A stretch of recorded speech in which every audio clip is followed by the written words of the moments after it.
Hello and welcome everyone, we Weeb online, and today I'm gonna continue the story What If Naruto Was the Storm God Part 2. If you enjoyed this video, please give it a big thumbs up, and to watch more videos like this, subscribe to my channel and turn that bell notification on so you never miss an upload. Now wasting no more time, let's begin. A ruin is what Uzushiagakure is. Somehow, Naruto didn't expect this, and he didn't think about how much damage Kiri's forces would really do to the city, even though he was dead for it. That doesn't seem like a good enough reason in the face of this. Haku whispers at his right elbow, "I've never seen anything like this before." His voice is hushed with fear as he looks at the huge pile of rubble that stretches all the way to the sea. "Yeah," Naruto says with a small smile that says nothing funny. Kiri was very thorough. From where they live on top of one of the nearby hills, he can see brown trash on the ground below, and that seems like the biggest tragedy of all. Uzashio was always a bright city, with red, gold, and white buildings and touches of the sky blue and dove gray colors of Whirlpool Country. Now, only a few pieces of bright red roof tiles and a few spots of badly faded and tarnished gilding are all that are left. Naruto knows that there will be bones in the rubble, so he wraps his arms around himself and grips his elbows tightly to stop the chill that is going down his spine. The bodies of his people, Uzashio's shinobi and civilians, people he remembers. He knows them. Haru, who had green eyes and a crooked smile, and Fuyu, who was funny in a sneaky and quiet way, were both genin and worked with him. Even though she died before the invasion, Sihara-sensei is buried somewhere in that area. Yui, and he wonders if she ever knew that Raizi was the one who betrayed them. Mio, with her bows in her hair, her kindness, and her many hidden knives. Ukami Shunka, gray-haired and dark-eyed, glasses forever slipping down her nose. The last time Naruto saw her, she was in charge of the defense and yelling orders as Kiri Shinobi tried to get to the hospital. He wonders what happened to her. Most likely the same way as everyone else, cut down and killed for no reason other than Kiri's fear of Uzashio's power. Gaara is standing next to Naruto, looking out over the ruin, when his shoulder bumps into hers. It's a light touch, but it's enough to get Naruto's attention. His mouth is the only thing that shows he doesn't care, but Naruto is happy about it, happy to show him something other than blood that makes him react in some way. Gaara needs to feel to understand. He's been shutting himself off for too long, which can't be good for him. "Sorry, Gaara, I was just thinking," he says with a slight shift. "What is it?" Part of him wants to run away,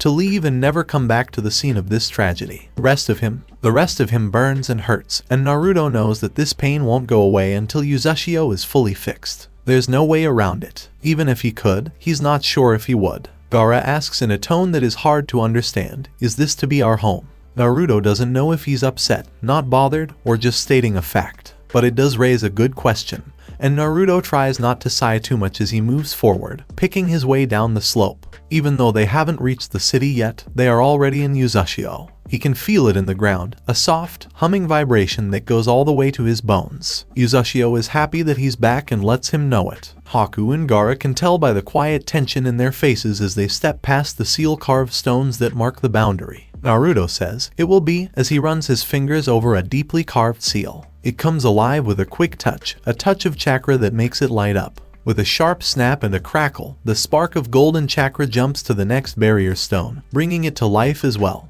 before continuing on like a chain of lightning. Naruto stops to follow it with his senses as he watches it go away into the distance. Even though Uzashio is a big city, he can feel the rush of the outer fortifications coming to life. These seals are meant to keep out anyone who hasn't been invited in by an Uzashio resident. Raizi showed that it is an easy defense to break, but it will do until Naruto can fix the seals. A fixer-upper, Haku says as he follows close behind, with his usual deadpan humor. If it were anyone else, Naruto might get upset, but he knows Haku isn't trying to hurt him. Even with all the talk about killing his heart, Haku doesn't have a single mean bone in his body. Naruto says with a bit of cheer in his voice, it could be worse. At the very edge of the rubble, he stops and gets down on one knee. He moves a few pieces of stone out of the way to get to a thick, curved part of a pillar that has been carved in a complicated way. He runs his hand over it and then looks up to see if there are any other ones nearby. These are the structural supports that were put into every main building in each district. If we can get to the keystone and I didn't forget something important about how the founders built this place, I should be able to call the buildings back together, more or less. Only the main ones, but it will be a start. You use seals in our fight, says Gaara, who is looking at Naruto with his arms crossed and one brow slightly raised. Naruto hurts when he thinks about it. He tried to use the back of the seal he'd used to put Haku to sleep on the bridge, but he didn't have time to change it or make it fit better. In the end, he didn't wake up Gaara. Instead, he gave Shukaku a ceiling that was like a very strong cup of coffee. Certainly not one of his best times. "Well, I tried," he says with a grin, "but these seals make that one look like a child's drawing. They're a huge part of Yuzushio, and I mean that literally. Our Sandaime wrote these seals into every part of the village, originally in case of an earthquake or tsunami. But, well," he shrugs and gets to his feet, wiping the dirt off his pants. "They should still work just as well if enough parts are mostly still together." Haku is quiet and thinking as he looks at him. This is something he has done a lot since they left Konoha. "You know all of this, even though it's clear that this place was destroyed decades ago," he says quietly and with thought. "And you keep saying our city, our Sandaime. I thought you were from Konoha, Naruto-kun." "I am," Naruto says in response. "Or, well, I am now, this time around. But I remember a time when I was from Yuzushio, if that makes sense. She did something, as far as I can tell, to keep me from being reincarnated normally, without any memories. So it's all still up here." He taps the side of his head and can't help but smile. Because it's a ruin, a wreck full of bones and bodies, but it's still here, and he can still feel Yuzushio singing warmly under his feet. "Everything, right up until the moment I died. And I'm not going to let my home stay broken. Not if I can help it." Gaara looks around for a long time with a face that can't be read, and then gives a single nod. "Even if we use Daten Jutsu to dig the graves, there will be too many to bury," he says bluntly but not harshly. "We can build a funeral pyre and then put up a memorial." Naruto gets down on his knees, puts his palm on the cool, damp ground, and breathes out with a sigh that makes him feel so old. "Fuyu and Haru, Zue, Shunka, Mio, Hisoka, Shin, everyone. Yeah," he says after a moment, and Haku and Gaara are kind enough not to say anything about how rough his voice is. Pyre is probably best, but we should find the keystone first. It will cut down on the amount of rubble we have to dig through, and I can let everyone from a main Yuzushio bloodline know that we're rebuilding. Maybe some of them will want to come back." Haku puts out his hand and gives him a small, friendly smile. He says with certainty they will. "Naruto-kun, people will do almost anything to have a home that is truly theirs." Gaara nods and doesn't look away as he does so. "Right?" Naruto says as he lets out a breath. He can feel hope and optimism bubbling up in his chest like bubbles of light. "Right? Because Yuzushio has already been destroyed.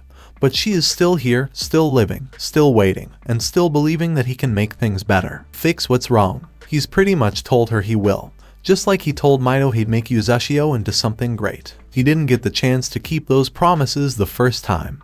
But that's what second chances are for, isn't it? This time, Naruto takes Haku's hand and swears to himself. Things will be different this time. Sasuke wakes up to the light of dawn and the sound of birds singing. He also feels like there is something wrong in the air, like a miasma. He opens his eyes in the hard hospital bed, where he is stiff and still, and thinks right away something has happened. He sits up and looks around the room, which is thankfully empty despite Ino and Sakura's ridiculous persistence in spite of Sasuke's continued lack of interest. He then looks out the window and sees a quiet street. There's nothing he can see, no signs of panic on the faces he can see, no sneaky movements, no strange people. And yet, something doesn't feel right, like the sky has suddenly turned green or the directions are backwards. It's something subtle and strange at the same time. Sasuke is almost tempted to use his Sharingan to see if there is something he can't see with his normal eyes, before he can. And even though he's sure a doctor will come in to yell at him for wasting chakra, the door to his room opens with a light creak, and a familiar form slips through, shoulders a little rounded from exhaustion and silver hair not nearly as wild as usual. Kakashi stops at the doorway. Since Sasuke last saw him, a little over 24 hours ago,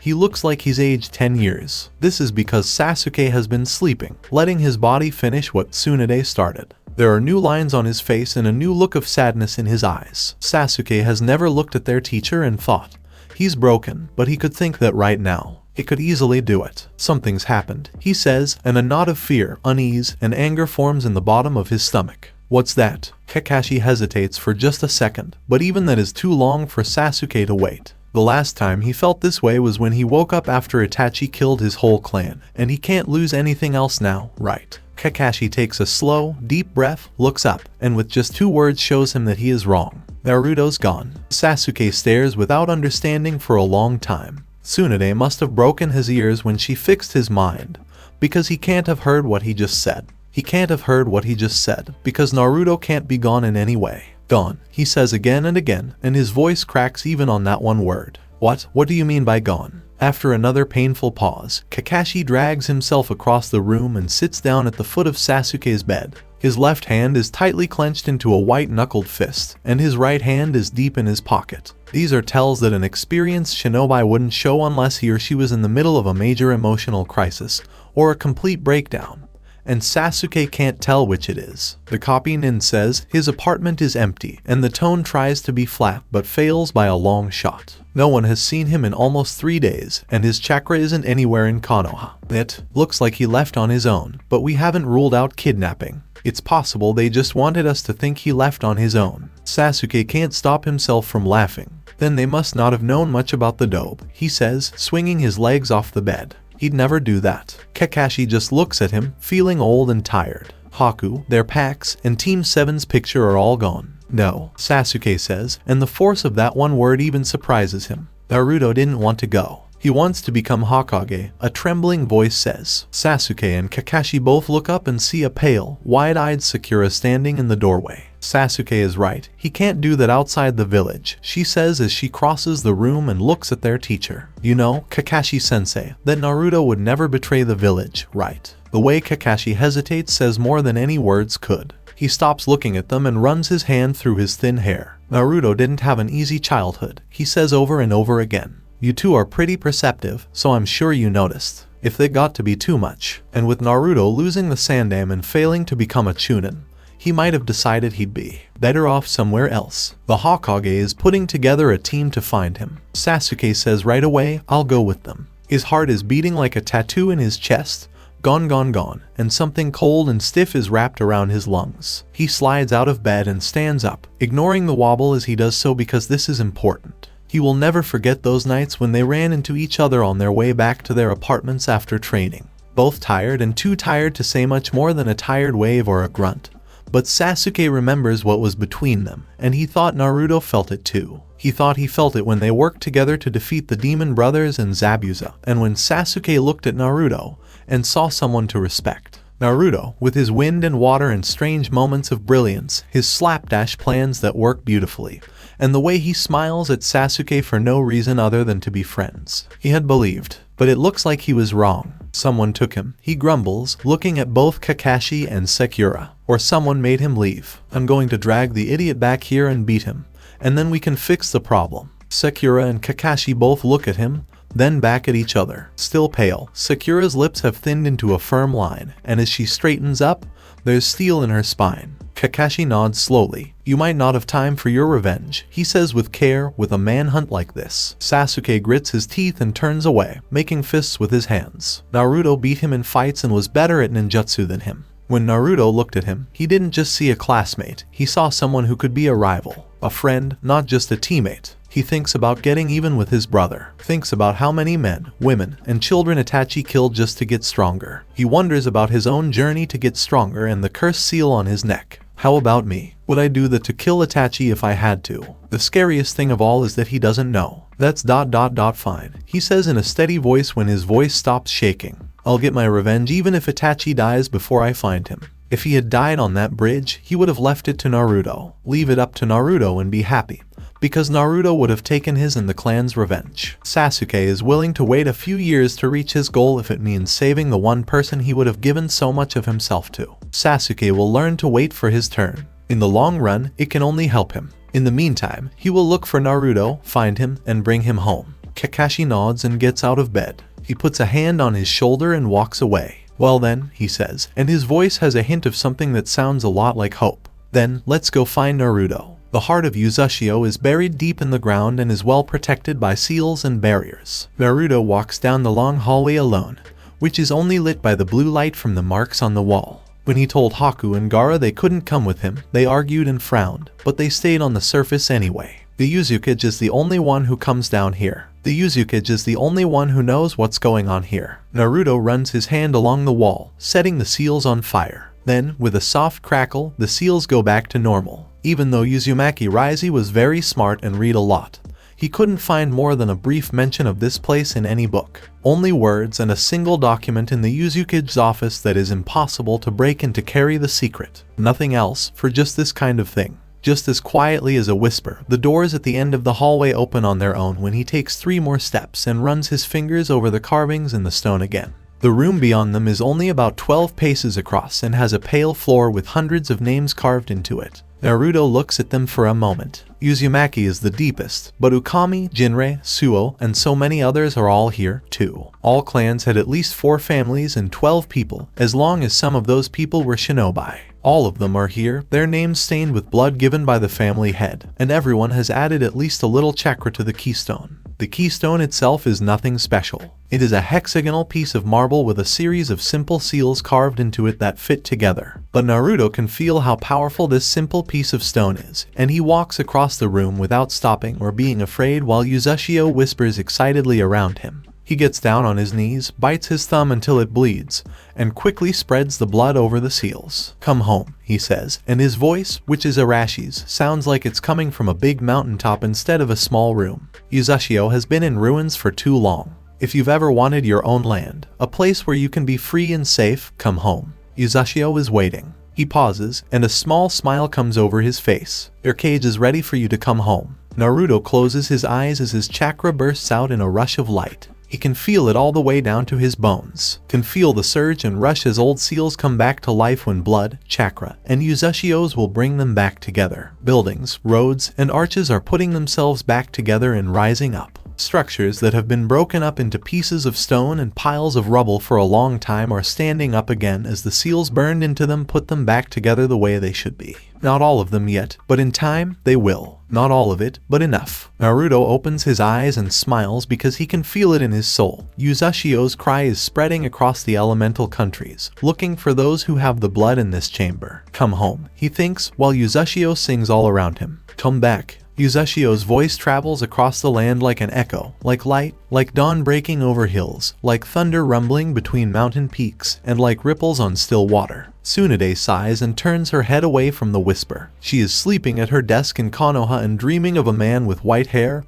and a handsome smile. In Odo, a young woman pulls herself up short, her red hair swirling around her shoulders. At the same time, glass breaks with a sharp crash, and she looks up to meet the startled gaze of the man coming down the hall. Black eyes framed by a messy fall of ash-gray hair hold her own, and they both look down at the dropped beaker, and then, as one, turn to look southeast. In Kumo, an old man with white hair stumbles to a stop and just stands there, not hearing his daughter in sudden, Law's worried questions. There are tears on his face even as he smiles and laughs, and he turns south without hesitation. In Aim, deep in the darkness, a man lowers his head and cries, his shoulders shaking and his wasted body trembling. On a rutted road near Earth Country's border, a red-headed couple stops, their steps stumbling. Their family does the same thing around and behind them, and the merchant train comes to a stop as each person looks to the east. All over the elemental countries, in every country and 1,000 forgotten places, people stop, freeze, and turn their faces toward the source of a cry that they can feel in their blood. Home, it says, a man's voice and a woman's voice, the voice of someone only the oldest generations remember mixed with the voice of someone who is both more and less than human. It tells them to go home. And they do. Kabuto thinks about it more than he'll ever admit when he's sober. He dreams of the sun rising over the ocean as he steps off the waves and onto the shore with Karin on his right. Kimimaro, a guard from Orochimaru, is on the other side. He is interested in this strange event. The wind is cool and smells of salt, and a city is rising in front of them, past the gentle rolling of the dunes. It's been hit hard and is almost completely destroyed, but a few buildings are still standing. They are pale and shine between piles of rubble. It's just a war-torn village with white stone walls, red roof tiles, and golden-brown streets that go on until they disappear under the rubble. It's nothing special, just a village that was destroyed. But Kabuto's breath still gets stuck in his throat. But Kabuto stops in his tracks on the last dune, unable to move forward because he is so amazed. There is no good reason for it or the sudden sense of calm that came over him as soon as his sandal touched solid ground. But it's still there. Karin's face shows that she feels it, too. They look at each other, and even though he hasn't talked to her much before, because she is a jailer and he is a doctor and Orochimaru's assistant, they don't need to say anything. Kimimaro follows them as they move forward and up into what's left of Uzashigakure. There are 3 chakra signatures to the left, Karin says with a small smile on her face as she leads them in that direction. One of them is cold and one is dark. but the last one is just beautiful. As they turn the corner, Kabuto is so surprised that he almost trips over himself. Uzumaki Naruto, the very last Konoha genin, is sitting on a fallen column with Sabaku no Gaara on his left and Momochi Zabuza's former apprentice on his right. He is happy, warm, and bright, and there is something about him that is very different from the boy Kabuto remembers who seemed a little out of place. "Hey," he says in a happy voice, "you're the first ones to arrive." "Uzumaki?" Kabuto asks with suspicion, his mind racing ahead as he tries to put the pieces together. Naruto has been waiting for them and is now here. How many are there in total? How many people heard the call that he and Karin made, and how are they related? But before he can ask anything, before he even has time to open his mouth, Naruto is in front of him, and the look on his face is more like that of a man twice his age. He reaches out slowly enough that it doesn't seem like a threat and touches the edge of Kabuto's hair. His smile turns sad. "You look like Shunka," he says with a mix of love and sadness in his voice. But she was terrible at medical ninjutsu, she couldn't even fix a paper cut. Her younger sister, on the other hand, was one of the best at it in Uzashio. Maybe you're related to her. There is a kind of ringing silence in Kabuto's head, and his hands, which have always been so steady, are just barely shaking. He swallows hard, trying not to think about orphanages, new names, and the fact that the only mother he's ever known is trying to kill him and doesn't even know who he is. He asks softly, "You know who I am?" It's amazing that his voice doesn't shake. The way Naruto looks at him shows that he is thinking. "Well," he says easily, "I know your clan. I'm not entirely sure how you're related, but I can tell that you are." Ukami clan coloring is pretty hard to miss. With a smile, he steps back and turns to Karin, and his face lights up. "Oh, you're in Uzumaki, too." Karin's eyes widen. "You too?" she asks, then quickly adds, No, your chakra reserves are definitely Uzumaki. Are you the one rebuilding this place?" The apprentice of Zabuza is smiling, and Gaara isn't looking at him, but he has a hint of happiness in his eyes. Naruto takes a step back to join his two friends, and it's like a cloak just fell over him. More than just a child and an orphan, and more than just a Konoha genin who ran away. "I am," he says, his face lit up with conviction like a solar flare. "It's been in ruins for too long. We all need a place to settle down and go back to." And Kabuto is puzzled by those words. Even though they sound like the absolute faith of a cage coming from a genin's mouth, it makes him feel more like awe than confusion. Because they give us hope, a sense of home, and a sense of safety. Even though nothing has changed since he left the orphanage in Non's care, he feels right and steady. He looks around and sees where people have worked to clear away stone and wood, where skeletons have been carefully placed on a cleared area of land, and where a few buildings stand tall and proud. Thinks about clans, families, and resembling someone. He thinks Ukami and grins to himself. "I am an Ukami. Where do you want us to start?" He asks Naruto with a quiet stubbornness, daring him to say no. But he doesn't. He just gives a bright, friendly smile and steps away. He tells them, "Let me show you," and leads them deeper into their new village. Then Kabuto wakes up, of course. An explosion goes off outside his window, and then he hears a scream. It's not fear, because the civilians have been living in Uzumaki Naruto, home Arashis for wayward social rejects and various nut jobs for a long time now. Instead, it's anger because F has a bad habit of playing tricks on Suijitsu, who doesn't like it at all. Then more shrieking starts because Karin doesn't like collateral damage, even if it's Suijitsu's face getting smashed into hard surfaces, and Kabuto grunts and pulls his blankets up over his head to try to block out the noise. Kabuto knows he's not alone in his room because he hears something move, but he doesn't even bother to look. "Can I wrap them up in a bow and send them back to Orochimaru?" he asks, but he sounds like he doesn't care. "Please." Even as he opens the curtains to let in the morning light, the other man lets out a quiet laugh. Unfortunately, the noise level goes up. "You'll have to talk to Gaara-kun about that," he says. "He is in charge until Uzukage-sama comes back, but I think Naruto-sama might not like the idea of sending away half of his best shinobi."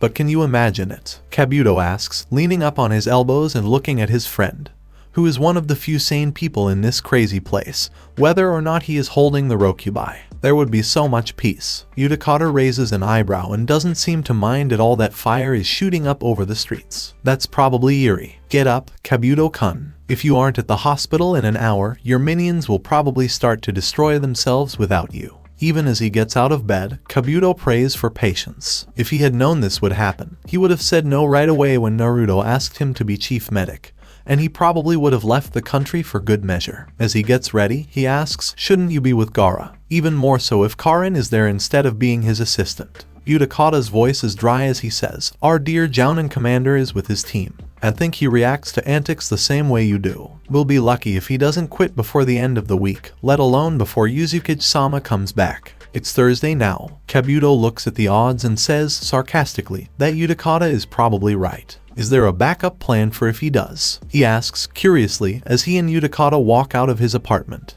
Utakata grimaces. Let's hope it doesn't come to that, he says quietly as he follows Kabuto out the window and down the stairs to the street, where he turns left. He quickly says goodbye by putting up his hand. Go to the hospital and find Hataru before I have to deal with all the paperwork that will come with the doctors rebelling. Good luck, Kabuto says with a small smile, and all he gets in return is a grimace. The girl is really scary, and Utakata is the only one who can even try to control her. Utakata shakes his head and mutters, I hope Yuzukage-sama will come back soon. And if he doesn't, I won't have to answer for what I did. Kabuto feels like he has to say, Haku is with him. He'll keep Naruto in line. I'm not too worried about what Naruto-sama will do. I'm more worried about what I'll do when I go to get him back. Maybe I'll beg. Maybe I'll cry. Utakata shakes his head and walks around the corner. Kabuto snorts softly as he realizes who is third in line to run the village after the Jounin commander. The Jounin sub-commander, of course, and that happens to be Utakata. Even though the other man is out of sight,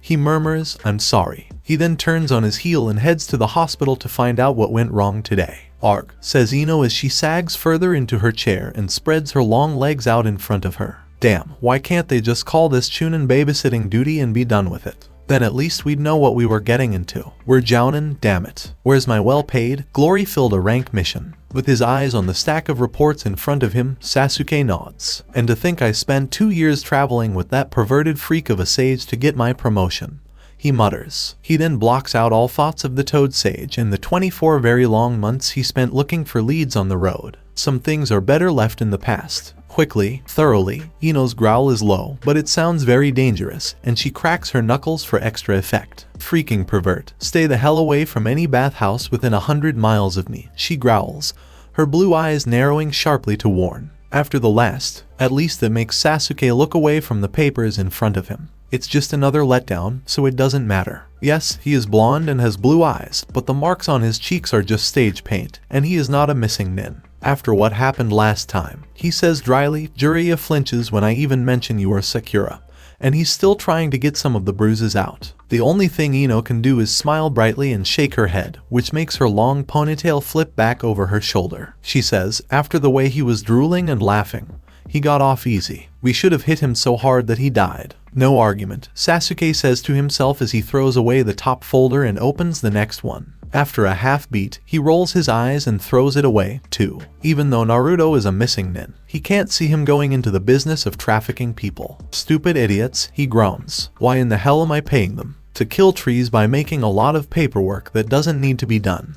His partner says dryly as he grabs the next report before he can look at it. Uh-oh, does this mean Naruto left us to join? She looks closely at the name. Is this writing or black worm trails? Geez, so Naruto is now part of the Great Geisu's traveling attractions show as a dancing girl. Sasuke fights the urge to hit the table with his head. He sighs and pinches the bridge of his nose as he says, that would be sen. I shouldn't have told him about Naruto's sexy jutsu, but I did, and now I think he's crazy about it. Ino laughs and lets the folder fall to the ground. It lands with a sad plop in the dirt. He did make a pretty girl, she says openly as she picks up another and uses it as a light fan. It's been 6 years. I wonder what he looks like now. Do you think he's a stud? Or is he more girly? Like a dope, Sasuke says, refusing to work with Ino when he is in such a bad mood. He crosses his arms over his chest. He hasn't let himself think of Naruto as anything but the boy who disappeared when he was 12, at least not in broad daylight. Because the 12-year-old went missing, Sasuke let himself be dragged around for 2 years by Jiraiya the perverted wonder, shaking down contacts and feeling out spy networks for any scraps of information. Sasuke has been building his own networks because of that boy, and even though they aren't as good as Jiraiya's yet,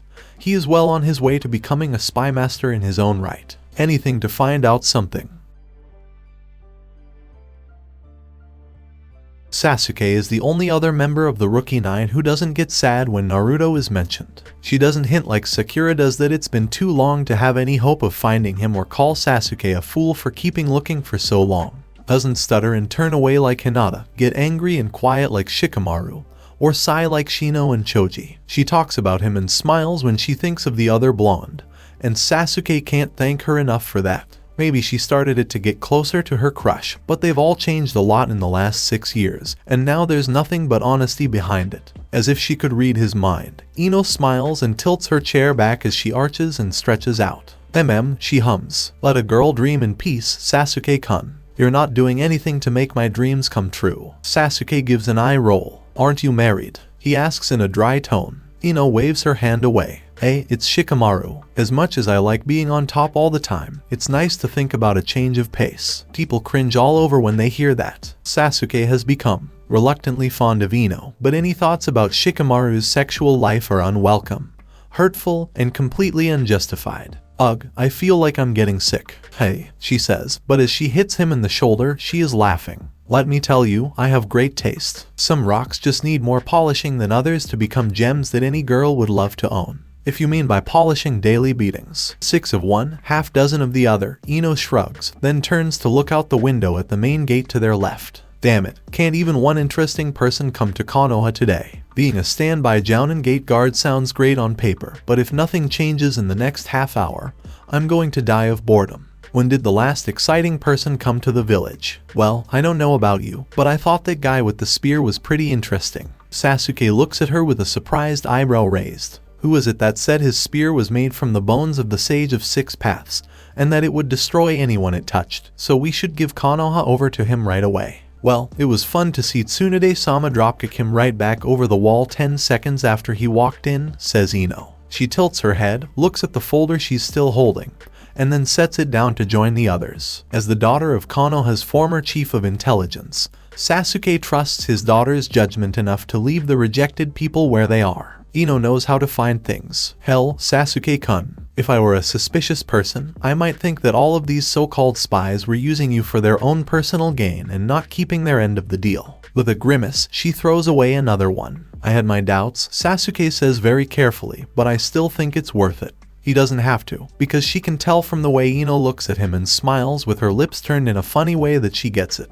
But before she can answer, their headsets start to crackle, which makes them both jump out of their seats and grab their weapons. Kotsu says, just barely loud enough to be heard, someone's coming, and Sasuke has to stop himself from running for the gate. Not because they're worried about the two Chunin. Kotsu and Izumo can handle themselves most of the time, and Sasuke and Ino are usually only there in case an army attacks, but because they've been stuck in this damned room for 6 hours without leaving. Both are getting more and more desperate. Izumo says, I see them too. There are 3, no, there are 4 of them. The man in front is carrying. It looks suspicious, says Kotsu in a tight voice. Ino has one of her long knives in her hand and a bloodthirsty smile on her face as she waits. Sasuke finally snaps, what? He can't hold it in any longer. What's that? There is a long, tense, breathless silence, and then Izumo says, oops, sorry, false alarm. That's just a goat. With a sound like a balloon popping, Ino falls back into her chair. Phew, she spits at him. You spoiled brats. Kotsu and Izumo are the only ones who can be heard on the other end of the link. Sasuke lets out a growl and falls into his seat. Fuck, he huffs. Try to catch me being nice to a Chunin again.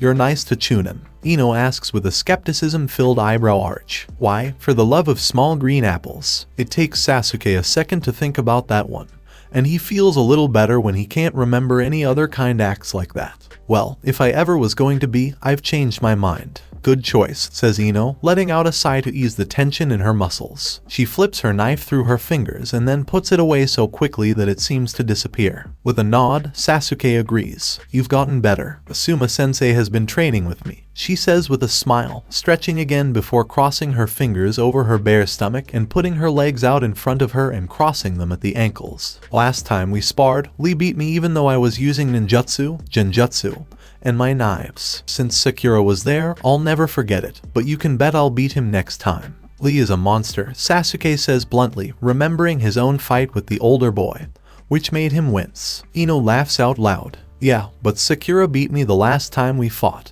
and since she got a promotion, she's been really annoying. It doesn't help that Lee is so romantic, and Lee constantly rubs that in my face, since I'm stuck with the great lazy lump of Konoha. Sasuke is so, Ino and Sakura were always the most trouble, so they were the ones they liked the most. even though the obsession has been gone for about 4 years. Shikamaru had been jumped by Ino while Sasuke was out with Jiraiya, and when Sasuke got back, they were happily married. About 6 weeks later, when Sasuke wouldn't give up looking for Naruto, he and Sakura got into a fight that went all the way to the ground. Things were said, tempers flared, and in the end, Sakura punched Sasuke through a wall, walked away, and came back the next day looking both calmer and more upset than usual, with Lee following her on a cloud of pure romantic bliss. Since then, they've gotten along much better, but Sasuke knows that Naruto is still a bit of a sore spot between them. Sakura has said more than once that he is obsessed, and even though Sasuke will never say it out loud, he can't really defend himself. In defense of his former teammate, he feels the need to say, she did become a Tokubetsu Jounin first. Ino waves that off, but she still looks a little angry when she thinks about it. Technology. Medic men are in a special place in the ranks of shinobi because they have unique skills and are needed in high-risk situations like open combat, where lower-ranked shinobi would be a hindrance to the operation.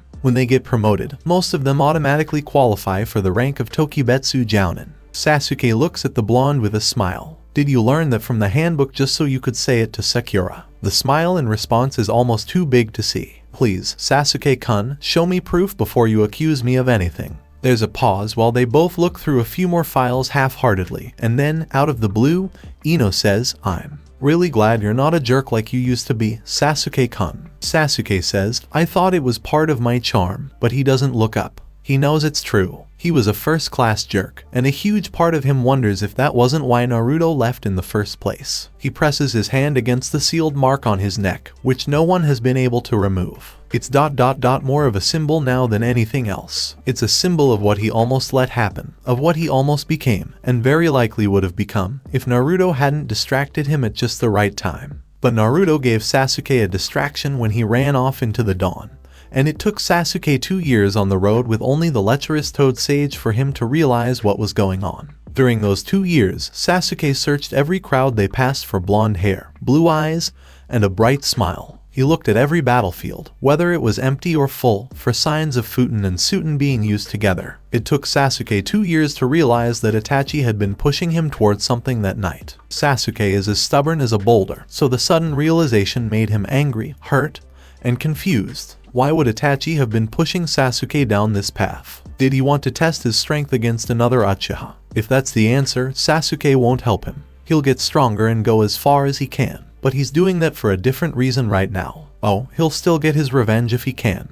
And he'll do it eagerly, but it's no longer his whole life, which is better, both easier and harder, but manageable. Sasuke is living on his own for the first time since he was 7, and he has no plans to go back to how things were. Another crackle from the headset pulls Sasuke out of his thoughts, and he blinks as he finds himself moving automatically toward his weapons. Yes, he asks. He's worried about another joke, but he knows Kotsu and Izumo well enough to know that they won't do something like that again. Not when the safety of the village is at stake. Kotsu says, sorry, Sasuke-kun and Ino-chan. I think you need to get out of here. His voice is calm, but there is a hint of wary confusion in it. Jiraiya has seen the sneaky little jerk try to give him a heart attack so many times that he doesn't even twitch when a dark shape drops out of the leaves and lands 3 inches to his left. Sasuke, he says calmly, thinking about a phrase in his new book before crossing it out and writing heaving instead. Isn't that a good word? The story is short, but it gives a lot of details and pictures. Yes, that one is right. Oi, Iro Senin. The manuscript is taken right out from under his nose by a pale hand. Jiraiya snaps his head up in anger to look into black eyes that are sharp and narrowed. Got him. He wishes he hadn't said that nickname out loud when he was drunk. What, brat? He asks, but it doesn't work because the youngest Uchiha doesn't even move his eyes. What did you find? Sasuke asks in a low, angry voice, and Jiraiya is sometimes still surprised by how serious this boy is about what he wants. Maybe it shouldn't, since the Uchiha have always been so focused on one thing that it's silly, but it's still strange. But he also softens because Sasuke's whole goal has always been and always will be to get Naruto back. And Jiraiya can understand that. When Tsunade told him that Itachi had been seen near Konoha, and that she was sending Sasuke with Jiraiya to keep him safe, he didn't want to go. However, after a month on the road, he had changed his mind. When Jiraiya first saw him, he thought he was Orochimaru, an aloof genius who was at odds with his loud teammate. But Jiraiya's Team 7 is not this Team 7. He can't compare them in a clear and simple way, and they aren't carbon copies of each other across generations. Naruto is the one who has left, and Sasuke has worked just as hard as Jiraiya to find him. Jiraiya sighs and accepts, at least for now, that he has lost his manuscript. He sits down on the ground under the tree. Pieces and parts, he says as he runs his hand through his tangled hair. All of this is pretty scary. Akatsuki has pretty much stayed in one place. 2 of the Jinchuriki have been found, 2 have been scattered or captured, and 5 of the most powerful ninja in the elemental countries just disappeared 2 years ago. I know they haven't been caught, but even if they had, there are still too many options left. Sasuke leans back on his heels and narrows his eyes. Jiraiya can tell what's going through his mind because he's been able to read that poker face for 2 years. 5. You have confirmed that the Rokubai and the Yonbai have gone missing. He sees the look on Jiraiya's face and rolls his eyes. The disappearances of HM, Utakata and Raushi, he says. Jiraiya wants to tell him to stop, but there's no point. The kid knows that Naruto is the Kyubai's Jinchuriki. It was hard to keep that a secret when they were hunting Akatsuki while Akatsuki was hunting the Biju.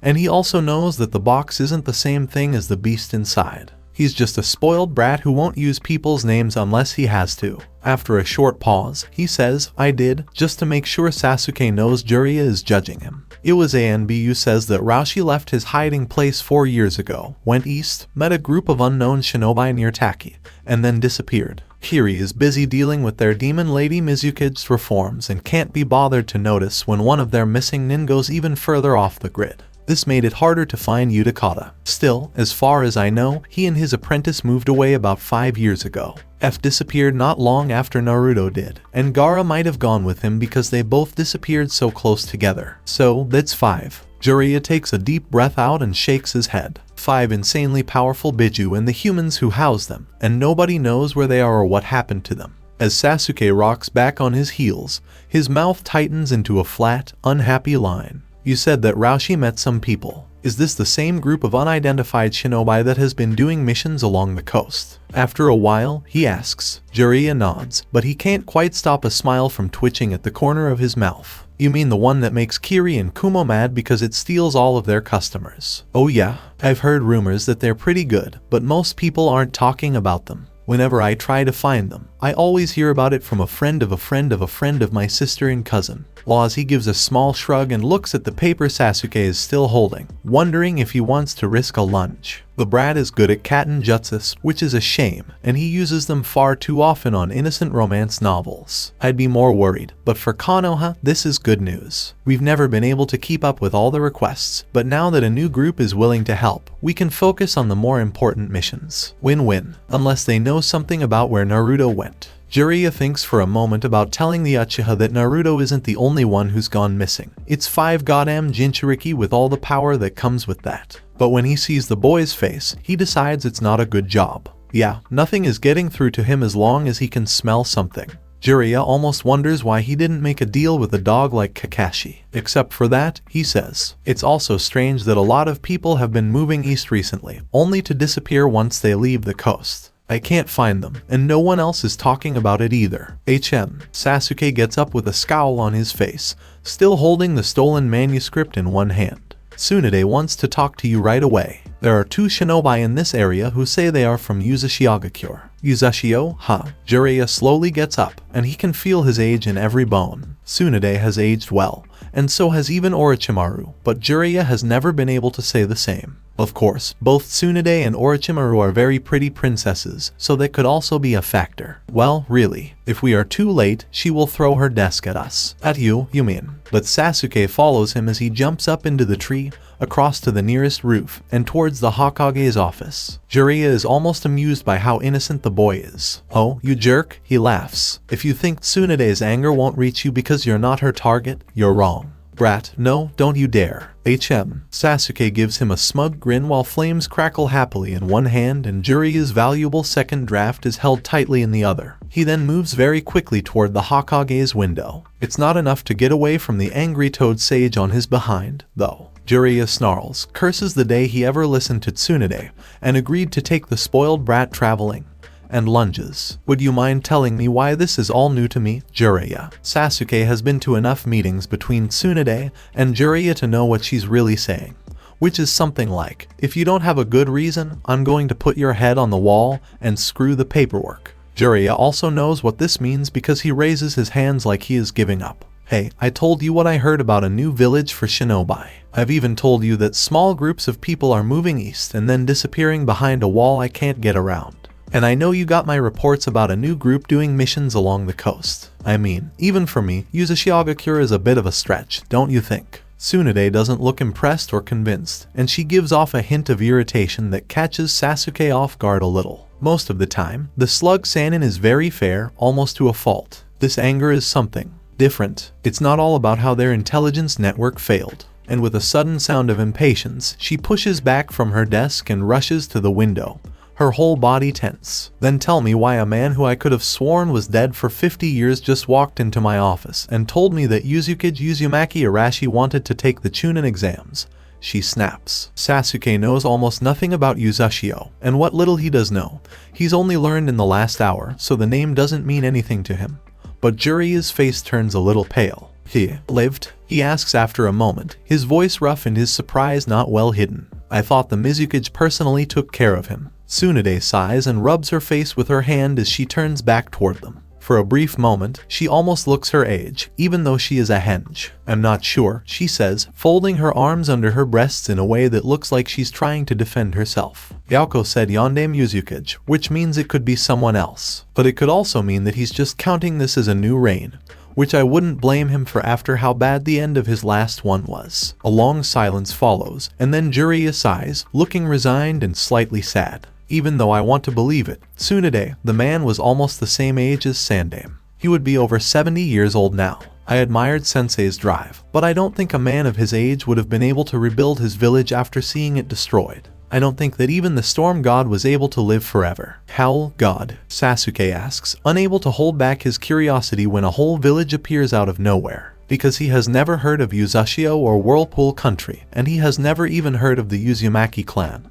even though one of its members is a Kage. It's unsettling to think that if this has been missed so completely in everyday life and in a whole course at the academy, there may be other things that have also been missed. This seems to be one of those big things. Jiraiya looks at him as if he had forgotten that Sasuke was there, then nods. Sandaime was the god of shinobi in Konoha, he says to explain. Yuzashio had a god of storms. From what Sarutobi sensei said about him, he was only second to Senju Tabarama when it came to controlling water. He might have even been as good as Senju Tabarama if he hadn't split his power between water and wind. If I remember correctly, he was the youngest Uzukage, and he might still be the youngest Kage ever, unless the new Kazekage is younger. His name was Arashi, Tsunade says with a small, sad smile on her lips. Before I went to the academy, my great-uncle took me to Yuzashio to see his Jounin exam. Yauko looks a lot like him. This is probably because only a few Uzumaki have ever been blonde. But as far as I know, Kiri killed the Sandaime Uzukage when he came to attack. I also thought that the whole village died with him, but it turns out that wasn't true.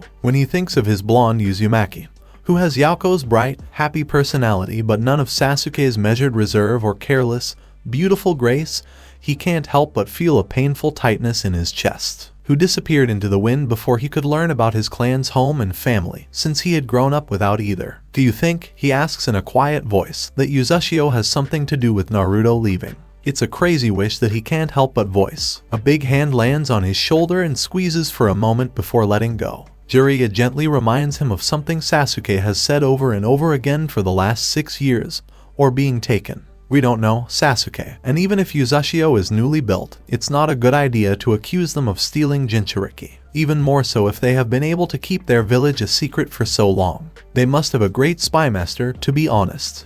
There is a long, uncomfortable silence, and then Jiraiya sighs and takes a step back. He says, I'll see what I can find you, but don't have too high of hopes. If the Uzukage has kept all of this a secret, with a wave of his hand, he can rebuild and repopulate a whole hidden village. Then I have no doubt that only what he wants to get out is getting out. Tsunade's huff is one of acceptance. She says, bring me everything you can, as well as on those 2 messengers. I have ANBU watching them, but if we're hiding something that's going to blow up in our faces, I'd like to know ahead of time. Not while I'm in charge, there won't be another thing like what happened with the Ikabai. Then Sasuke leaves, barely giving the Hokage a polite nod as he goes. He has an itch, a feeling of restlessness that he knows comes from thinking about Naruto too much in a single day, and he can't help but try to run away from it, even though his attempts to do so never work. left or was taken, he thinks as he leaps across the rooftops. He only manages to slow down when he stumbles into the quiet, empty place where Team 7 used to train. I'm not sure which one I want it to be, because it means one thing to be taken.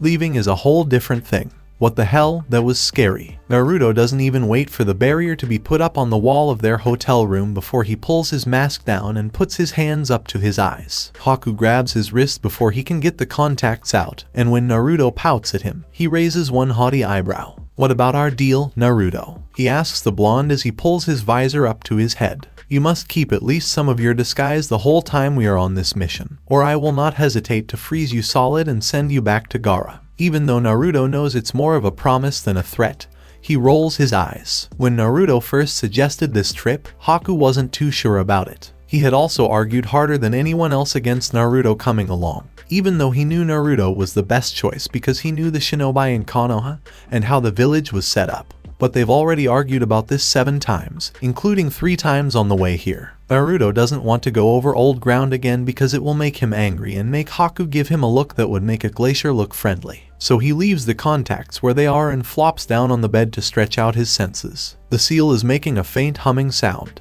Its barrier blocks the view into the hotel room and muffles all sounds, and he can feel chakra signatures flitting around the edges of the hotel. Besides that, Konoha, Naruto shuts his eyes and lets out a long sigh. It's strange to be back. When he left, he had big plans to come back with honor and then do something. Maybe dragging Sasuke to his village, sweeping Sakura off her feet, or beating Kakashi in a spar. But after he fixed Uzashio, something inside him just settled. He doesn't need to try harder to prove himself, so he doesn't. Now or again, he is the cage, and his village is beautiful, peaceful, and doing well. Yes, it's small and secretive, but there's a reason for that last one. A reason that, by the time the Chunin exams are over, we hope will be old news. He bites back a grimace. After almost 7 years of wondering, it was a shock to get to the gates and see Sasuke standing there in person. And Sasuke looks good. He was always a pretty kid, but now he's just too good looking. He has dark hair, pale skin, sharp eyes, cheekbones you could cut yourself on, and a carefully held grace. He's grown up, put on weight, and is just beautiful. Listen to me. I sound like an old man. Naruto gives a soft laugh and puts his hands over his eyes. Sometimes, having lived twice is hard.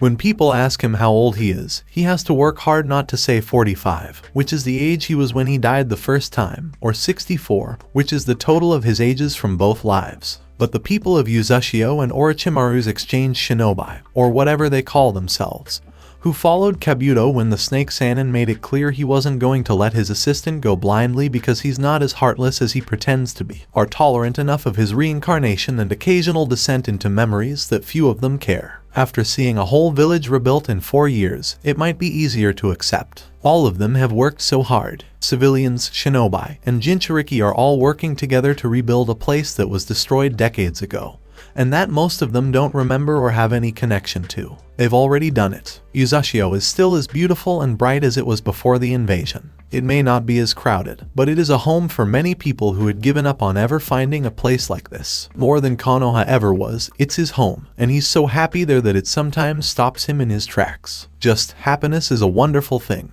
and he will never take it for granted. The bed tilts a little, and Naruto looks up at his friend Haku as he leans over him. Haku's pretty face is just a little worried, but he has a funny look in his eyes. Haku warns with a raised eyebrow, if you keep laughing to yourself like that, someone is going to think you're crazy. Naruto's right back is arched. He laughs and says, like that's never happened before. And I wasn't giggling, I was chuckling. It's a lot more manly. Of course, Haku is the only person Naruto has ever met, including Kabuto, who can do that tone of voice that says, look, I'm being funny. After a short pause, Haku reaches out with a soft sigh and smooths Naruto's long golden hair back from his face with a light touch. Are you okay, Naruto? He asks in a soft voice. I know you were ready to see Sasuke-kun and Tsunade-sama, but maybe not at the same time and so soon afterward. Naruto stares blankly at the white ceiling for a moment before he brings his eyes back down with a small smile. Yeah, he says after a short pause. I knew what it would mean to come back here, but this is really the only way.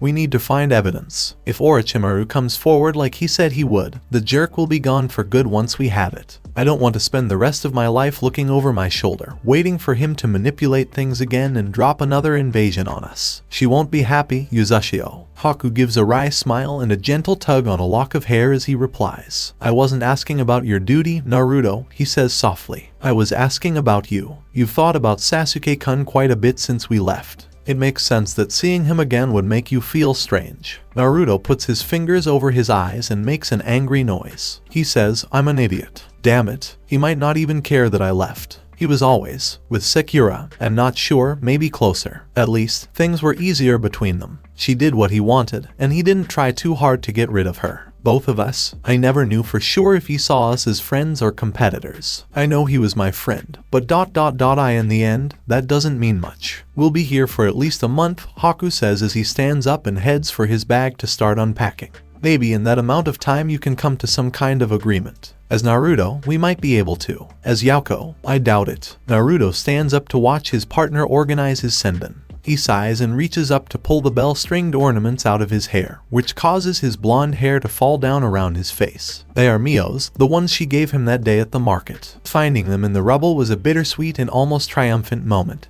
But there were a lot of those as they rebuilt. The bells are a little worn, and the thin chain thereon isn't as shiny as it used to be, but the tips are as sharp as ever and the carvings are still perfect. He folds his fingers around them and holds onto them for a moment longer before putting them down and going back to lying down with his arms crossed behind his head. The cool, sea-sharp air he's used to is so different from the smell of leaves, damp earth, and heat in this place. To his surprise, it's not even very nostalgic, and that makes his chest hurt more than anything else. Because this place used to be almost home, and a few of his most important people still live here, but other than that, it's no longer his. Yuzashio is, and it has been ever since he crossed its border for the first time. Maybe since that clear night, almost 7 years ago, when he first heard the call of the city. Konoha is still important, but it's not as important as it used to be, which is also bittersweet. As always, he dreams of the past and the present being mixed together. He dreams of Konoha when there were only 3 faces on the mountain, and a new face was carved to honor the 3rd Hokage. He dreams of walking through streets that haven't been damaged by Kurama or Orochimaru's failed invasion,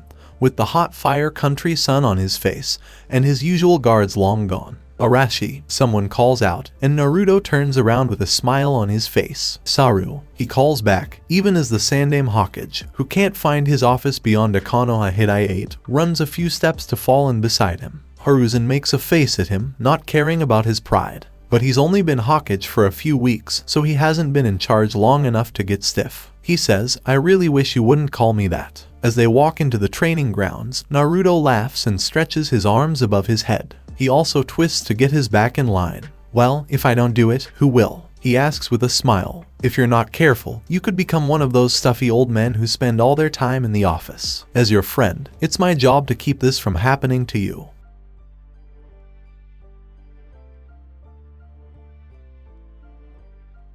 But when Naruto sits down under an old, shady oak tree, he doesn't complain. Instead, he joins him and leans back against the rough bark with a sigh. The day is slow and muggy, and a thunderstorm is threatening at the edges of the sky, but it's still far away. For once, they don't have to do anything important right away, and they don't have to pay attention to anything for at least a few hours. How long will you stay this time? Hiruzen keeps asking. Of course, so I know how much of a damage allowance to put in the budget for the year. Naruto rolls his eyes and shakes his head. When he moves, the 2 silver bells he's wearing, which are on red ribbons and tied to his long hair in a loose tail, make a soft jingling sound. Since Mio gave him her bell-shaped hair clips, he has never been able to stop wearing these things. He only wears those on special occasions or when he's feeling very emotional, but he has other things to wear now. Yui is in charge back home, and Shunka is helping her, he says with a smile, thinking about how his small, wispy, and very fiery assistant and his laid-back, lazy,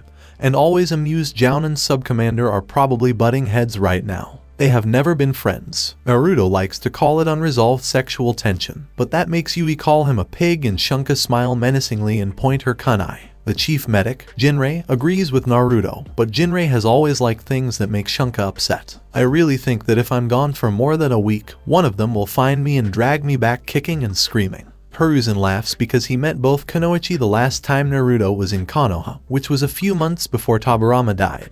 He knows that there is a 50/50 chance that Uzashio will have burned down by the time Naruto returns. Yui has a fire affinity, which is unusual for an Uzumaki, maybe even to the point of being literal. He tells his friend, "I wish you the best of luck, but I wouldn't take your place for all the glory in the world." He crosses his legs at the ankles and stretches his legs out in front of him. Then he sighs. Sandame Hawkage. Gods, what did the teacher think? Naruto looks at him for a moment and sees the faint lines of grief that are well hidden. He has to hold back a wince. Konoha just got back from war, and everyone is still sad about someone who died. Hiruzen was hurt more than most when he lost both his teacher and his friends. He's reached the highest level a shinobi can reach, but it's not all good news. So far, Uzashio has been lucky. Both of its cages have retired peacefully. On the other hand, Konoha is getting a bad name. But the sun is shining, the trees are green, and somewhere in the distance, children are laughing. Even though Konoha has lost a lot, it is still standing, and the day is too nice to think about bad things. When Naruto makes up his mind, he moves his hand quickly forward and grabs Hiruzen's beard. Sarutobi Hiruzen, Sandame Hawkage of the oldest shinobi village and one of the most powerful ninja in the elemental countries, squawks, flails, and almost falls backwards as he tries to get away. Naruto never wastes a good chance, so he uses this one to get out of harm's way. Only then does he let himself laugh uncontrollably when he sees his friend.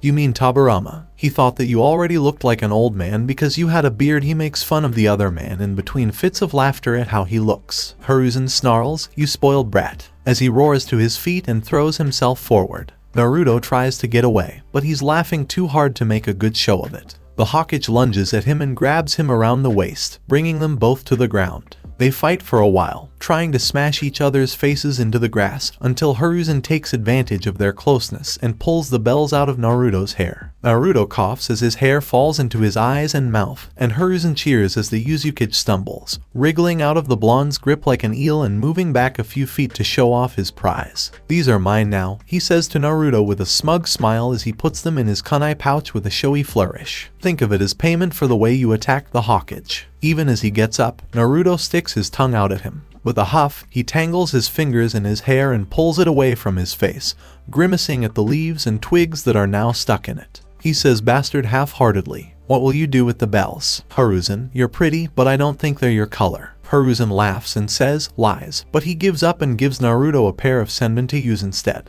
"Red is definitely my favorite color, and I'm still not sure. Maybe I'll use them to make a teamwork activity for my Genin team when I get one." "Bells?" Naruto says it again with doubt, twisting his hair into a messy bun and putting the thin needles through it to hold it in place. "What the hell kind of teamwork activity can you do with bells?" Never underestimate how sadistic a Jounin sensei's mind can be. Hiruzen gives him a smile and then turns toward the village. Over his shoulder, he says, "Come on." Near the administration building, a new ramen shop just opened, and I've been wanting to try it. "It's on you, right?" Naruto follows with a roll of his eyes. "Who pays?" "Hiruzen, if you think you don't have to pay every time because I didn't show up for your ceremony." Hiruzen says solemnly, "It was a very important day for me," but his dark eyes are moving. "Life-altering. And it really hurt me to see that one of my best friends didn't even bother to show up." "Really, you broke it all up, so take responsibility for what you did, Arashi." "Does Konoha know that their Hawkage is a big thief?" Naruto answers back, but he doesn't fight Hiruzen as he leads them to the ramen stand. "I feel like I should tell someone about this because it's the right thing to do. It could be a disaster for your economy, and Uzashio would be left to pick up the pieces after Konoha's leader, who is a huge Scrooge, destroys the village." This is coming from the man who gives his village to people he knows will kill him while he is away. And not just mortal enemies, but also a Katen user who is so strong and has such a short fuse, and an assassin who is so good at killing quietly that she gives Kiri Hunter Nin bad dreams. I wouldn't go as far as to call them mortal enemies. "Oh, that's it. What would you call them then?"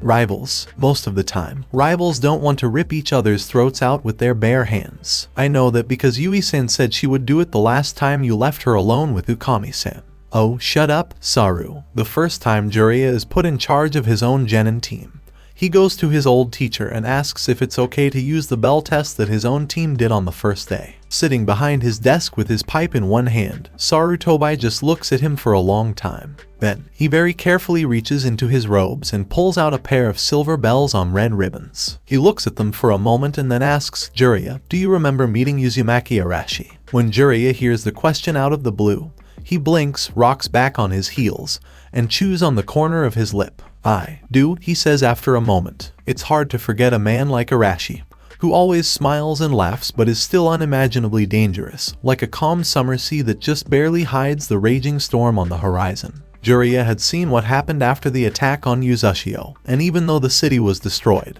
it was the graveyard of Kiri's ships off the coast that caught his attention first. These ships had been broken up by wind and water by a man who more than lived up to his title. He also remembers meeting their teacher at the training grounds on a bright and sunny morning, long after they had all become jounin and a few weeks after Mito's death had made Uzumaki Kushina the Kyuubi Jinchuriki. Sarutobi was in the middle of all the destruction, with a blank face and burning eyes. Tsunade asked what was wrong, but he didn't say anything. They didn't find out that Uzashio had been killed for almost 2 weeks before they could even call for help until much later. Then Sarutobi sighs, which brings Jiraiya's attention back to her, and she reaches out. Taking Jiraiya's wrist carefully and with a hint of ceremony, he tips the bells into his wide palm and closes his fingers gently over them. "Those were his," he says softly, moving back 3 steps to stand by the window. His face is completely unreadable because the sunlight is shining on it from the back. "After I stole them in a fight, he gave them back to me, and I used them for the bell test to show how loyal he was to his friends and how much he cared about the people in his village. Jiraiya, you can have them, but if you give them to someone else, would you remember?" Jiraiya, who has a sore throat, just nods and carefully puts the bells in his own pouch. He then bows to his teacher. He says, "I won't forget," and he doesn't. When Minato gets his genin team, he hears the story. Even though it doesn't mean as much to Kakashi now,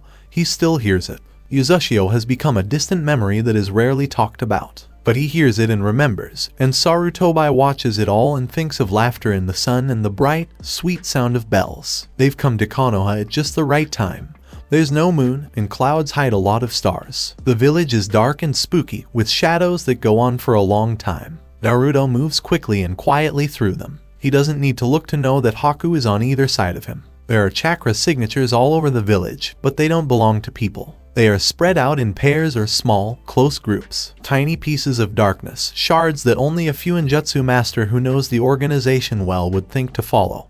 But Naruto can feel them all like pins against his skin. Every single one of the pathetic jerks. He stops at the edge of a tall, imposing fence that looks much less dangerous than it is, and he feels more than sees Haku slide up into the branches of the oak tree at the corner. Naruto counts his heartbeats to calm himself down. He's gotten better at these kinds of missions, and he remembers enough from when he was Arashi, and when he was a genin to be able to hold it together. But it's still not him. Not normal and not what anyone wants. But there are only a few seconds left before 4 lines of frost start to form on the ground in front of him. So, 4 guards. All of them are Rude and Bu, which is to be expected. Naruto gives the signal to go and jumps over the fence so quickly that it's almost impossible to see. He then drops into the well-kept garden on the other side and hides in the bushes, straining to feel any movement. But there isn't any. There's just a quiet breeze that sounds natural, and he lets out a slow, quiet sigh of relief. 1 obstacle down. There are only about 100 left. God, Danzo is such a crazy-making jerk.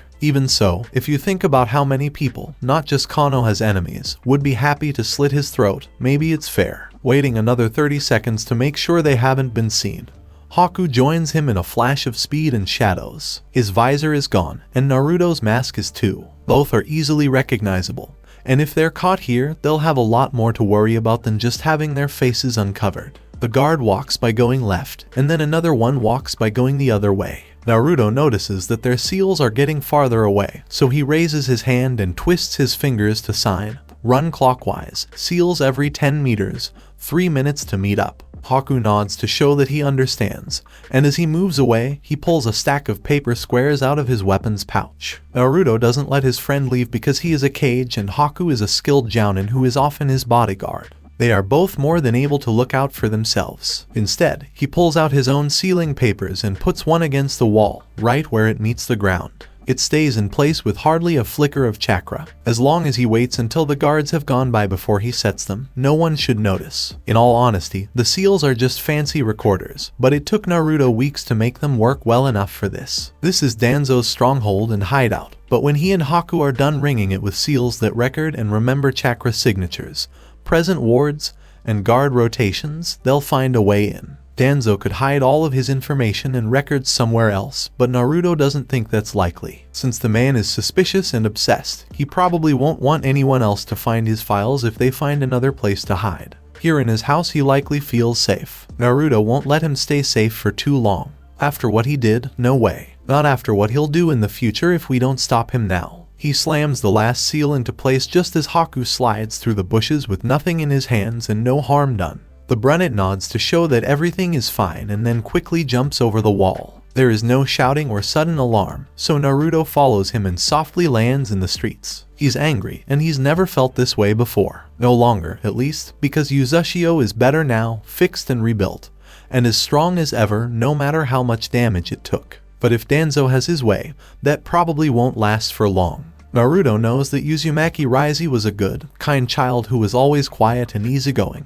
unlike his fiery aunt. Since he first saw it, that last glimpse of him, scared, haunted, and angry, has made Naruto feel bad. The boy was a chunin, but he was a very good one who was also very smart. A few months before the invasion, he went to Konoha to learn Katen techniques that few people in Whirlpool Country could teach him. When he came back, it seemed like nothing had changed. But it was clear that something had happened, and when you put that information together with what Orochimaru and Kabuto said about Root and Danzo's plans during the Third Shinobi War, you get an unsettling picture. Naruto doesn't have a body to check for a seal or a way to know if he's right about what he thinks, so he'll go through Danzo's files to find out. He won't feel the least bit bad about it. He will do it for Raizi, for Yui, for all of Uzushio, and probably for what Danzo did. He won't let anyone or anything stop him from helping them. Sekira always seems to find Sasuke in the bar just after midnight, when he has been drinking too much late at night for her liking. It's rarely the same bar, and it's never the same one twice in a row, because Sasuke doesn't care about the places other than the fact that he wants darkness, solitude, and lots of high-proof alcohol,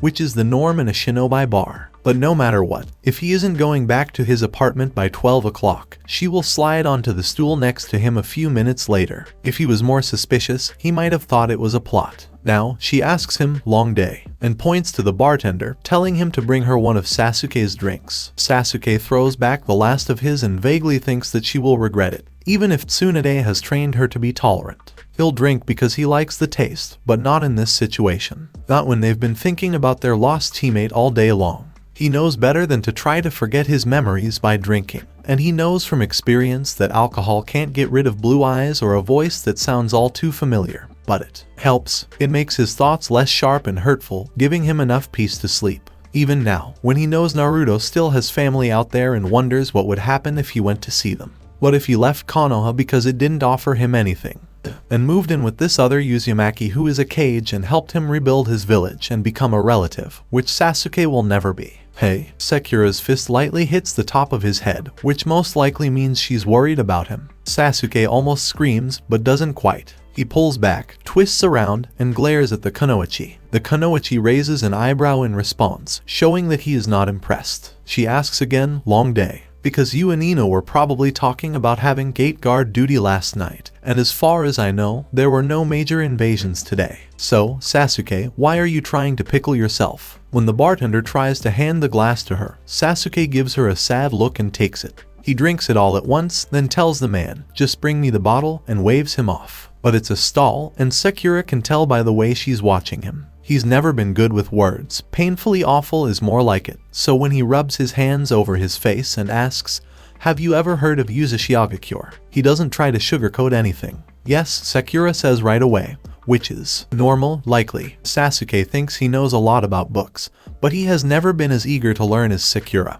who likes to know things just for the fun of it. A village of shinobi that used to be in Whirlpool Country. It was usually on Konoha's side, but Kiri destroyed it during the Third Shinobi World War. As a sign of the long friendship between Konoha and Uzushio, all of their flak jackets have Uzushio's spiral mark on them. "Rebuild now," Sasuke says, his mouth tightening as he thinks about the two of them at the gates. Today, two of their representatives came. One of them said that their cage is in Uzumaki. Sekira gets it in a heartbeat, and as soon as the bartender puts down their sake, she grabs it, pops the cork, and takes a long drink straight from the bottle. Really, it's easy to see what this means. For years, they have been looking for any sign of Naruto. Sekira did the same at first, but she has mostly given up hope now. And in 7 years, they haven't found even a hint, let alone a word that could be trusted. Family is family, and if the reason they haven't found anything is the same as the reason no one has heard of Yuzashio's reconstruction, seals, barriers, and a good spy master, Jiraiya had said, then maybe, there may finally be a chance. There's a Kiri ship going around the island, Utakata says, with his hands neatly tucked into the sleeves of his kimono. His voice sounds strangely calm. It looks like they're trying to get around the wall. Gaara looks up from the piles of papers on his desk and raises one eyebrow in silence. He knows as well as anyone that Utakata doesn't care about his old village or anyone who wants to attack his new one. It's easy to forget what he is and what he can be when he acts so friendly and carefree. But Seiken is a tough opponent, and Utakata has always been close to him, even before Killer Bee taught Yuzashio's Jinchuriki how to talk to their Biju. After a moment, he asks, "Are you sure?" They're all a little on edge now that their cage is gone, and Gaara doesn't want Naruto to come back and make fun of them for jumping at shadows. Even so, he doesn't want to ignore something important and have Naruto come back as a burned-out husk. Utakata gives a solemn, deep nod. "I am. They hide it well. If I hadn't looked again, I might have thought it was just a fishing boat. But I learned how to do that kind of work, so I know the signs. Shinobi are on board, and if they aren't at least most of the crew, I'll eat my pipe. This is not the best scenario." Gaara stares at the top of the desk and thinks about what to do. They could sink the ship, of course. Naruto's training rules say that even Gaara's genin would be able to do this, but that would be the first step toward war. Even though Yuzashio is strong, it is not ready for war. Not as long as Danzo is still a danger. Utakata tells him, almost gently, "We will have to do something." Some shinobi still remember the last time Kiri was near our borders and what happened as a result. Even if all you do is send a messenger hawk to tell Yuzukage-sama, it will be enough to keep them happy. Maybe not as happy as if they had torn a Kiri ship apart, but enough. Gaara remembers the first time he saw destruction, when he, Naruto, and Haku came to the dead city's edge. He thinks about how they piled up the bones of hundreds of people who died and were almost forgotten in the grand scheme of things. Remembers the tears of an old man, whose white hair had just a hint of red, when he stepped onto the docks and saw the city standing tall and proud in front of him again. Gaara thinks that if he were in that situation, he too would be happy to break up a Kiri ship. "I'll send a hawk to Naruto," he finally agrees, looking back up to meet Utakata's steady amber gaze. "Are F and Raushi still in the village?" The second in command nods. Raushi just got back from a meeting with the daimyo, and F is working with her genin team right now. "Do I need to call them?" "No, but have them ready in case an attack does happen," Gaara says as he stands up. "I'll let the Jounin forces know, and Karin will check the barrier. For now, that's all we can do besides go to war." As Utakata bows and walks away, he turns away and looks at the wide window that looks out over the village and all the way to the blue sea. People, both civilians and shinobi, are moving around down there, and Gaara isn't sure if it's just his imagination or if they look a little more wary than when he walked here. "Come home quickly, Naruto," he whispers to the empty office, which almost gives off the will of the person who usually works there. It's comforting, but it's not enough. Almost not. Yuzashio is Naruto's hometown in every way. "We need you here." The first thing he notices is a dull ache behind his eyes. Then it's his dry throat, the bad taste in his mouth, and the feeling of a familiar, sharp-edged chakra looming over him. "Geez," says a voice that sounds just as familiar. "So this is what the most important people in Konoha do on Thursday nights. I don't know if I should be upset about the way you live your life or sad that you didn't invite me." Sekira groans, "Ino, you cruel, evil harpy bitch." "Oh, and it was a war council and a meeting to come up with ideas on the spot. What, exactly, were you going to add?" "I'm going to cut you up," says Ino with a smile as she sits cross-legged on the floor next to the couch where Sasuke and Sakura managed to drag themselves last night. Slowly, painfully, "I'm sure Lee will be very sad." Even though his body is screaming at him, Sasuke is able to pull back one eyelid. When neither of those things happen, he tries the other one and is sort of happy with the results. His head hurts, but he can deal with it, and so can he. He's always been pretty tough, and when he traveled with Jiraiya, he had to drink a lot of courage to keep going, so he has a pretty good tolerance. We think Naruto went to Yuzashio. He says once he's gotten himself together enough to pretend to be coherent. Maybe one of his family members met him and told him they were rebuilding the village, or maybe they just took him away. But that's our best guess since he's disappeared from the map. Ino smiles at him. Her smile is bright and evil, and she looks way too awake for this time of morning. She looks great in her clean, wrinkle-free uniform, and even her hair is standing up straight. Sasuke doesn't really hate her for it, but he does feel like he was run over by a small group of wildebeests last night. Oh, what a shame. I wanted to see him in a dancing girl costume, she grumbles, but then she calms down a bit. Let me guess, you're going to pretend to kidnap the cute blonde and force her to talk. Sasuke grunts. They thought about it after about 2 bottles. But, he says, Tsunade would eat my face, but tries to make it sound happy. She's sensitive about Yuzashio. Mine, too, says Sakura, looking mostly unaffected by the night as she pushes herself up on one elbow, and shows how disappointed she is. Someone who likes Sake as a master must be good for something. Even if they have information on Naruto, he's only a genin level missing nin, and causing a diplomatic incident with a newly re-established shinobi village, one of Konoha's traditional allies. Over him will probably make her head explode from all the political repercussions. In a nutshell, that's why Sasuke understands why Jiraiya doesn't want to become Hokage. Tsunade does it well. Sasuke just didn't care about anything, no matter how bad it got. He has never been good at that kind of thing.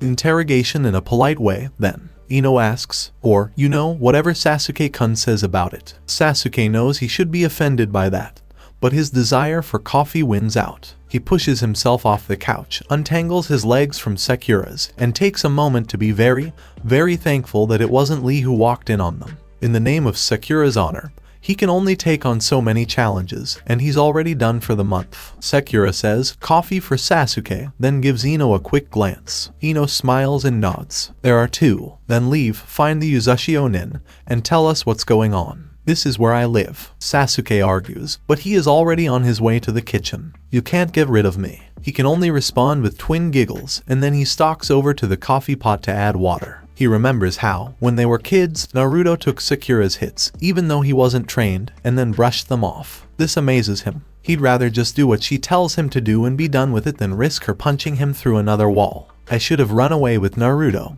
He groans as he watches the coffee pot fill up. The smell of the coffee is enough to wake him up. If I had known that staying would mean becoming your trained monkey. Stop whining, says Ino as he walks in and sets out 3 mugs. Sasuke looks at her with narrowed eyes. This is his house, damn it, despite what she and Sakura seem to think. You know you love us both to pieces and that without us your life would be empty and pointless. Sasuke doesn't know that, so he gives her a look and folds his arms over his chest to show that he doesn't. He is well aware that he is a strong-looking man who scares ANBU trainees so much that they go to the less intimidating Ino to ask questions. After that, they quickly find out that Ino doesn't wear a tiger mask because she thinks she's better than everyone else. As she always has and always does, Ino ignores him and says, "Sugar, Sasuke-kun." With a bright smile, Sasuke doesn't even think twice before going around the bowl of salt and baring his teeth. Sakura just walked into the kitchen and grabbed Ino's hand half a second before the blonde fixed her cup, put the salt back in the bowl, and got the sugar from the top shelf. She gives her fellow genin a dry look and says to Ino, Sasuke doesn't like sweet things, so he never keeps them on hand. It's not sugar if you can reach it. The blonde looks at Sasuke with a raised brow, but Ino just murmurs, noted, and walks away with her mug. Sasuke hears her flop down on the couch and grimaces as he imagines brown stains all over. Be nice, Sasuke, Sakura tells him, adding milk to her own mug until it's a pale beige color. Even Sasuke cringes at that. It seems wrong to put anything at all in black coffee. She takes a long sip, humming in satisfaction, then sets the cup down with a sigh, and asks, "Are you going to talk to them today?" He already knows who she's talking about. Of course, Naruto will stand out if he is in Yuzashio. They'll recognize him. At least Sasuke is sure of that. No one can just forget Uzumaki Naruto, no matter how hard they try. Sasuke knows this, not because he tried very hard or for a long time. It was just sadness, hopelessness. This is a hope, though. Here's an opportunity. He gulps down his coffee so quickly that he barely feels how hot it is. He then goes to his bedroom to change clothes. Even if he's never been good at social graces, he shouldn't show up in front of 2 men who know Naruto and could tell him about it wearing clothes that smell like the floor of a bar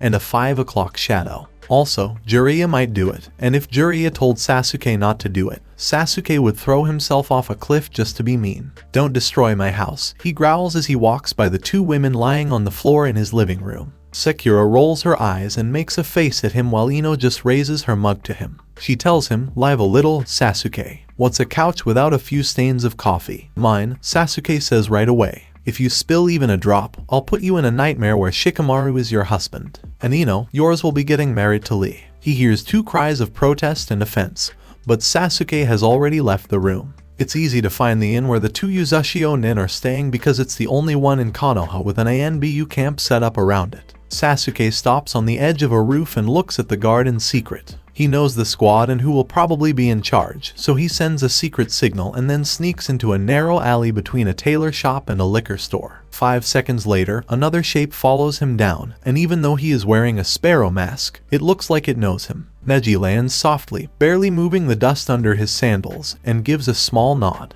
Uchiha, Hyuga, Sasuke says again, though he can feel some of the tension leaving his shoulders. Neji is not really a friend, but he is an ally. They've both been looking for Naruto. They're both aware of how much they miss him and how valuable he is, even if few other people can see it. Neji isn't as eager to find Naruto as Sasuke, but not many people are. They are both brilliant and stupid, and Naruto was the only one who could make them see it. Who's there? Sasuke leans back against the wall and folds his arms over his chest to ask. Neji huffs and sounds a little annoyed. At first, they put up some kind of wall that the Byakugan couldn't get through, he says in a dark voice. For the first hour, it blocked both sight and sound in the room. Since then, the sight part has gotten better. Since yesterday afternoon, we've been on duty, but nothing else has happened. He takes a moment to look at Sasuke and then says quietly, they always talk about their cage. And Uzumaki. Neji can read between the lines, and he knows that Naruto has been Sasuke's top priority for almost a decade. Sasuke nods, but he doesn't say much else. I'm going to talk to them, he says, almost daring Neji to stop him. He moves quickly, leaping up to the roof and landing on the balcony next to the room where Ino put the forend in. To his surprise, Yuki, the one with dark hair, is sitting on the windowsill with his hair down and his visor on. He is cleaning his senbon. As Sasuke stands up, he puts down the polishing cloth, looks up, and stops Sasuke before he can even say anything. You should ask Yauko any questions you have, he says with a slight wry smile at the corners of his mouth. He is in the right place and has the right to answer them. I'm only here to make sure he doesn't kill himself by doing something brave but stupid. Sasuke snorts. Do you think so? But then he remembers how easy and happy Yauko was at the gate, so he adds, never mind. Is he around? Yuki shakes his head and points one of his senbon in the direction of the south. He went to the market earlier to look around. I decided to stay here because I thought he wouldn't be able to find much trouble with a whole group of NBU guards following him. Just listen for laughter and you should be able to find him easily. Sasuke is so amused by the image that he can barely hold back a laugh. He nods his thanks, jumps back up to the roof, and bows his head to Neji before taking quick steps toward the market. Of course, it's not as easy to find Yauko as Yuki made it sound. The market is big and busy, but Sasuke had a good chakra memory, and Yauko's chakra had felt like sea air on his face yesterday, making it easy to find among the fire heat and earth warmth of Konoha's people. As he looks around at the people, he wonders if Yauko is in Uzumaki, since he didn't give a clan name. In the end, though, it doesn't matter much either way. In either case, he should know what Sasuke needs to know. After a moment of looking, he finally catches that whisper of chakra. It's cool and light, almost like Naruto's, but not quite as strong or deep. Sasuke thinks that Yauko either has less chakra or is better at hiding it. The blonde is sitting on a roof to Sasuke's left and laughing easily as he watches the people below. He looks up as Sasuke comes closer, politely slowing down so as not to startle the Uzushio nin, and gives a smile just under his mask. Uchiha-san, he says, leaning back on his hands and smiling. Isn't it a beautiful day? Sasuke nods and slowly sits down next to him. He just about stops himself from bombarding the blonde with questions. He thinks about how to approach the subject, but since he doesn't have much tact anyway, he figures he might as well just jump in headfirst like he always does. He calls out, Uzumaki Naruto, hoping that his voice doesn't sound as desperate as he feels. Are you aware of him? Yauko doesn't stiffen. All of his muscles stay loose and his posture stays easy, but Sasuke can see that the lines around his eyes get deeper, and the green gets just a little bit darker. A response, which means he's heard of Naruto at least. All the man says is, there are a lot of Uzumaki in Whirlpool, and his voice is light and easy. May I ask, Uchiha-san, why you want to know? That's the worst kind of answer Sasuke has ever heard, and he can feel his heart beating a little faster in his chest. Yes, Naruto was my teammate when I was a genin, he says without letting his sudden happiness show. Since he disappeared 7 years ago, I've been looking for him. You said that the Uzumaki clan lives in Uzushio, so I thought. He stops talking, and Yauko doesn't pick up where he left off. He just stands there and looks out over the market with his face turned away. But Sasuke has learned over the years to be patient and waits him out. Naruto could wait 10 years for even the smallest hint. After the invasion, Uzushio's people moved away, Yauko says, shaking his head. The bells on his hair sticks jingle loudly, making fun of how serious the conversation is. Yuzukage-sama told them to come back and fix things. There are 9 people who aren't here. Shinobi who were always on the run and never had a place to call home. Everyone in this village is an outcast or a castaway, and we all came from somewhere else or passed through somewhere else. You can see why I might not want to tell you anything about a possible Yuzashio shinobi. Even though Sasuke gets it, that doesn't mean he has to like or accept it. He clenches his teeth as the words play over and over in his head. A village of outcasts and castaways. That's the best way to describe what Naruto was to Konoha. Likely enough proof that Naruto and other people like him are in this new village. The parts fit together. Oh, he wants to say, the Jinchuriki, remembering what Jiraiya told him about Utakata, Raushi. And he also wants to remember Gaara and his kind of lonely fury. All of them are either missing nin or outcasts, or both, and Yuzashio would not be so defensive if they had nothing to protect or hide.